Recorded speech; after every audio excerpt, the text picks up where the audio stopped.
Different అండి. ఎలా అంటే 2004 ముందు జగన్మోహన్ రెడ్డి గారి యొక్క ఆదాయం చూస్తే ఏడాదిలో ఐటీ రిటర్న్స్ 5 లక్షలు 10 లక్షలు మించింది ఎప్పుడు లేదు ఆయన ఐటీ రిటర్న్స్ చూస్తే. అలాంటిది వాళ్ళ తండ్రి ముఖ్యమంత్రి అయ్యాక 2009-10 వచ్చేసరికి ఏ రకంగా 100 కోట్లు అయిపోయింది చూడండి. ఆ రోజు వాళ్ళు చెప్పింది ఏంటి?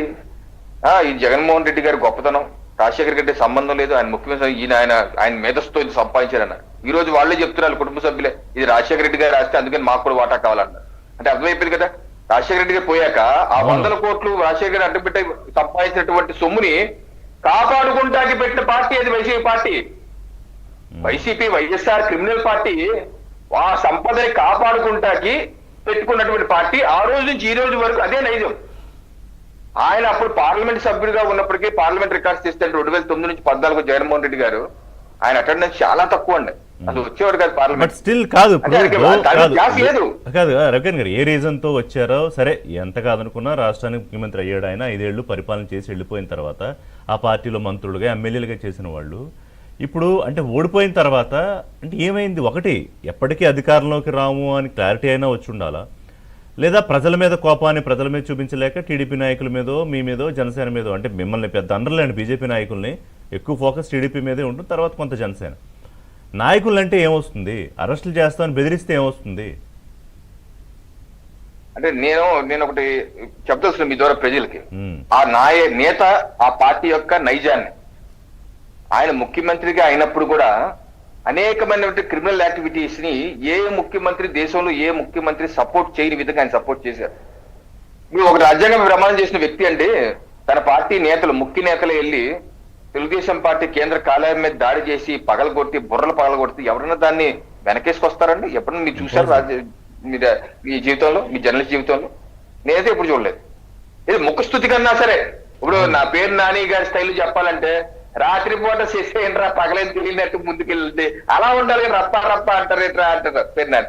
ఆ పద్ధతిలో అన్నా సరే అప్పుడు ముఖ్యమంత్రిగా ఉన్న జగన్మోహన్ రెడ్డి గారు తప్పు అలా చేయకూడదు, అలా ఎలా చేస్తారు అన్నా చెప్పారు ముఖస్థుతి కన్నా. అలా కూడా చెప్పలేదు, అని ఓపెన్ గా చెప్పాడు.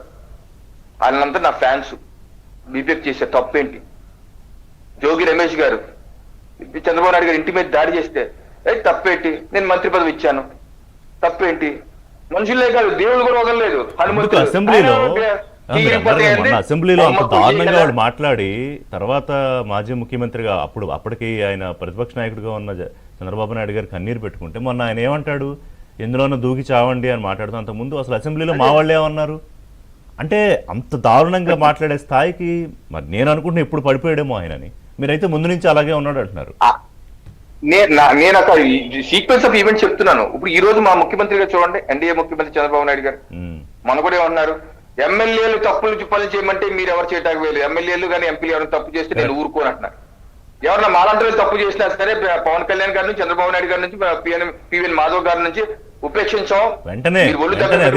ఏ రోజన్నా సరే జగన్మోహన్ రెడ్డి గారు ఆయన నోటు నుంచి నా కార్యకర్తలు మీరు తప్పు చేస్తున్నారు చేయొద్దు, మీరు అలాగా, ఈ దేశం ప్రజాస్వామ్య దేశం, ఈ పార్టీ ప్రజాస్వామ్యం రన్ చేసే పార్టీ, మీరు చేయడానికి వీల్లేదని ఒక్క మాట ఇన్ని దశాబ్దాలుగా దశాబ్దం నరకాన్ని రాజకీయాల్లో ఉంటున్నాడు. ఎప్పుడైనా సరే ఒక్క మాట సరే ఆయన నోటు నుంచి విన్నామండి?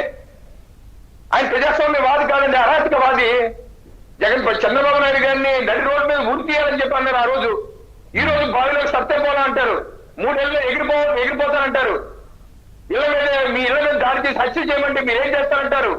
అధికారులు ఏమో 7 సముద్రాలు అంటే సరే చొక్కా పెట్టి లాక్కొస్తారంటారు, గొడ్డలు ఇచ్చి నుంచో పెడతారంటారు. ఏం ప్రజాస్వామ్యవాది నాకు అర్థం కాదు, అరాచకవాది.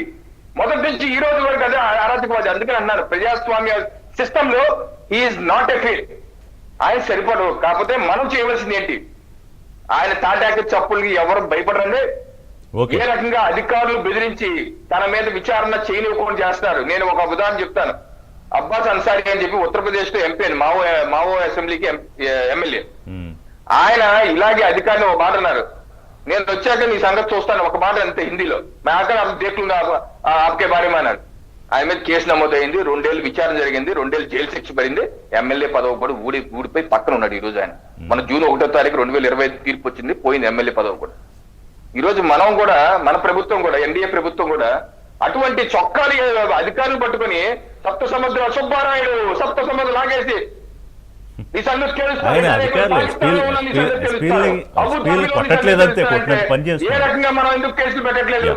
నిన్న చూడండి భూములు కరుణాకర్ రెడ్డి, కులం లేదు మతం లేదు అన్నింటిలో విద్వేషాలు రెచ్చగొట్టేసి వాళ్ళకున్నటువంటి fake social media, print and electronic మీడియాని బట్టి ఉన్నది లేనట్టు లేని ఉన్నట్టు తమ్మి చేసి ప్రజలు కన్ఫ్యూజ్ చేసి ఆ కన్ఫ్యూజన్ లో మళ్ళీ 2019 ఏ రకంగా అధికారులు వచ్చి ఆ రకంగా అధికారులు రావాలని చూస్తున్నారు. ఒక బ్రేక్ తీసుకున్నారు రవికిరణ్ గారు. బ్రేక్ తర్వాత చేసింది ఏంటనేది మాట్లాడదాం. గురుమూర్తి గారు కూడా ఇందాక మధ్యలో కట్ అయింది. అంటే ఇప్పుడు కబ్జాలు, కిడ్నాప్లు, మర్డర్లు, లేకపోతే బెదిరింపులు, నరుకుతా ఉండడం,